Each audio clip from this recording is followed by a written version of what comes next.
Warahmatullahi wabarakatuh. Hari ini kita akan membahas mengenai mikroorganisme sebagai indikator kualitas tanah. Slide ini saya buat sebagai ringkasan dari slide yang sudah saya bagikan di Simari. Jadi Anda bisa pelajari dari Simari, bisa juga dari sini. Nah, tanah dikategorikan sebagai sehat apabila dia dapat cepat pulih dari kerusakan yang terutama disebabkan oleh kekeringan, perubahan iklim, cemaran pestisida, polusi maupun eksploitasi manusia. Nah, karena tanah ini sebetulnya sangat esensial untuk ekosistem terestrial, maka tanah sangat penting kesehatannya bagi lingkungan. Kemudian kita tahu bahwa fungsi tanah antara lain dia sebagai penyaring lingkungan, kemudian pengatur pertumbuhan tanaman dan pengatur air. Jadi semua polutan-polutan yang ada di lingkungan itu tanahlah yang menerimanya, termasuk sampah plastik, pestisida dan lain sebagainya. Sehingga fungsi tanah ini sangat penting bagi lingkungan. Nah, kemudian sebagai sistem kehidupan vital, maka tanah ini juga harus menjaga produktivitas biologi, kemudian mendukung kualitas air dan lingkungan perairan, serta menjaga tanaman, hewan, dan manusia terutama untuk kesehatannya. Jadi tanah sangat berat fungsinya, maka kita sebagai manusia harus membantu tanah dengan baik ya, agar tanah bisa menyokong kehidupan kita. Kemudian apa hubungannya tanah dengan mikroorganisme? Nah, mikroorganisme di dalam tanah ini ternyata memiliki beberapa keistimewaan. Yang pertama, proses mikrobiologis yang dilakukan oleh mikroorganisme ini akan menggambarkan kesehatan tanah secara komprehensif, dan kesehatan tanah yang seperti ini tidak bisa didapatkan hanya dari ketika kita menganalisis sifat fisik dan kimia tanah saja. Kemudian responnya sangat cepat dan mudah beradaptasi terhadap perubahan lingkungan, sehingga karakter mikroorganisme yang seperti ini sangat cocok dijadikan indikator. Kemudian yang ketiga, mudah diprediksi populasinya. Jadi dengan perhitungan-perhitungan, kemudian ketika kita mengisolasi, mengkulturkan dan lain sebagainya, kita bisa memprediksi populasi mikroorganisme di masa depan apabila lingkungannya tercemar atau menjadi lebih baik. Nah, kemudian ada beberapa parameter ekosistem tanah yang perlu diperhatikan. Di sini ada 7 ya. Anda bisa melihat di slide ke-7 yang belum saya ringkas, di situ detail diinformasikan. Jadi biodiversitas, kemudian biomasa mikroba, aktivitas mikroba, kemudian spesies kunci, bioavailabilitas, siklus N dan siklus C ini merupakan parameter ekosistem tanah. Nah, kita buka satu persatu. Untuk parameter biodiversitas, endpoint atau tujuan akhirnya adalah kesehatan tanah dan kesehatan komunitas mikroorganisme. Nah, apa saja indikator yang bisa dijadikan parameter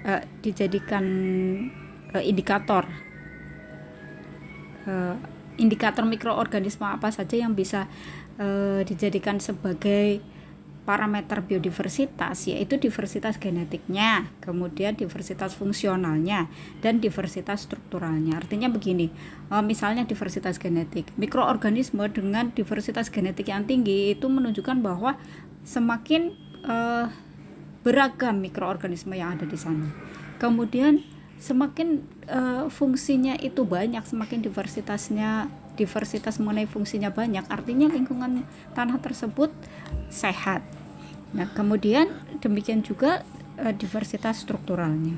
Nah, tetapi korelasi antara biodiversitas mikroorganisme ini sebagai indikator terhadap kesehatan tanah ini masih terus dipelajari. Jadi memang belum mendapatkan kesimpulan akhir. Nah, kemudian parameter siklus karbon. Apa tujuan akhirnya? Yaitu ekosistem tanah yang sehat, kemudian mikroorganisme tanah juga sehat, dan keseimbangan atmosfer tercapai. Indikator mikroorganisme antara lain adalah respirasi tanah, kemudian kita bisa mengetahui dari dekomposisi materi organiknya, lalu enzim tanahnya, dan oksidasi metan. Nah, mungkin ini Anda bisa mempelajari pada referensi yang nanti mungkin akan saya bagikan ya. Nah, kemudian untuk siklus N. Nah, siklus N ini endpointnya juga ekosistem sehat, tanaman sehat, kemudian dia bisa tercuci masuk ke dalam air tanah, kemudian bisa mengalir di permukaan, dan terjadi keseimbangan atmosfer. Nah, indikator mikroorganisme yang bisa kita pelajari apa saja? Adanya mineralisasi N, kemudian nitrifikasi, proses nitrifikasi, lalu proses denitrifikasi, dan proses fiksasi N. Nah, ini adalah siklus N secara umum yang mungkin Anda sudah sering mempelajarinya. Jadi di sini sangat diperlukan peran mikroorganisme. Contohnya ketika proses denitrifikasi yang terjadi secara anaerob dari N2O menjadi N2, kemudian dari N organik menjadi NH4. Ini adalah mineralisasi N yang terjadi melalui proses amonifikasi dan lain sebagainya. Nah, kemudian biomasa tanah. Nah, biomasa tanah ini juga merupakan hal yang sangat penting, terutama untuk tujuan ekosistem tanah yang sehat. Apa saja indikator mikroorganisme yang bisa dipelajari adalah melalui biomasa mikroorganismenya dan melalui biomasa protozoanya. Nah, semakin tinggi biomasa mikroorganisme dan protozoa, ini berarti menggambarkan biomasa tanah semakin baik. Kemudian aktivitas mikroorganisme. Nah, aktivitas mikroorganisme ini tujuannya juga pada ekosistem tanah dan komunitas mikroorganisme tanah yang sehat.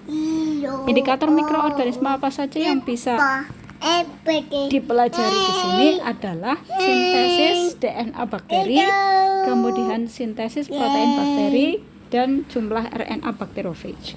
Dari sintesis DNA bakteri, kemudian sintesis protein bakteri, dan jumlah dari RNA bacteriophage ini menggambarkan bahwa di tanah tersebut terdapat aktivitas mikroorganisme yang kompleks.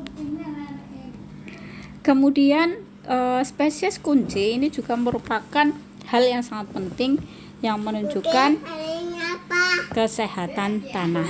Jadi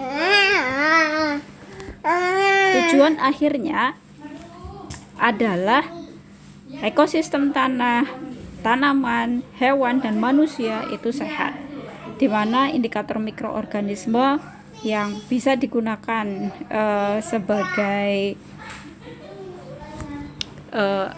kunci antara lain adalah mikoriza, kemudian mikroba patogen manusia, dan tekanan tanah. Nah, untuk tekanan tanah ini menggambarkan begini: semakin banyak mikroorganisme yang ada di dalam tanah, maka tanah ini akan semakin banyak agregatnya sehingga dia semakin gembur, artinya dia tidak padat gitu.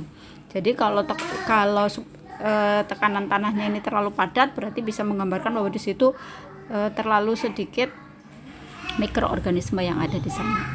Nah, kemudian yang terakhir adalah bioavailabilitas atau keberadaan di dalam lingkungan. Nah, ini Nah, ini sangat mempengaruhi kesehatan komunitas mikroorganisme, kemudian apakah dia terbawa di dalam air tanah atau dia mengalir di permukaan tanah. Nah, indikator mikroorganisme yang bisa digunakan antara lain adalah biosensor bakteria, kemudian bakteri-bakteri yang menghasilkan plasmid, kemudian bakteri yang menghasilkan atau yang memiliki resistensi terhadap antibiotik dan gen-gen katabolik. Nah, mungkin saya contohkan satu saja ya. Contohnya di sini bakteri yang resisten antibiotik. Apa sih yang bisa digunakan gitu, atau kenapa kok bisa dijadikan indikator? Contohnya begini. Ketika di dalam lingkungan tanah itu terdapat banyak bakteri yang resisten antibiotik, artinya di lingkungan tanah tersebut sudah tidak sehat, atau paling tidak manusia yang ada di sekitarnya itu sudah tidak sehat karena penggunaan antibiotik yang tidak terkendali, sehingga menyebabkan banyak sekali bakteri yang resisten antibiotik sampai berada di tanah. Nah, demikian penjelasan untuk pertemuan 8, semoga bisa dimengerti. Wassalamualaikum warahmatullahi wabarakatuh.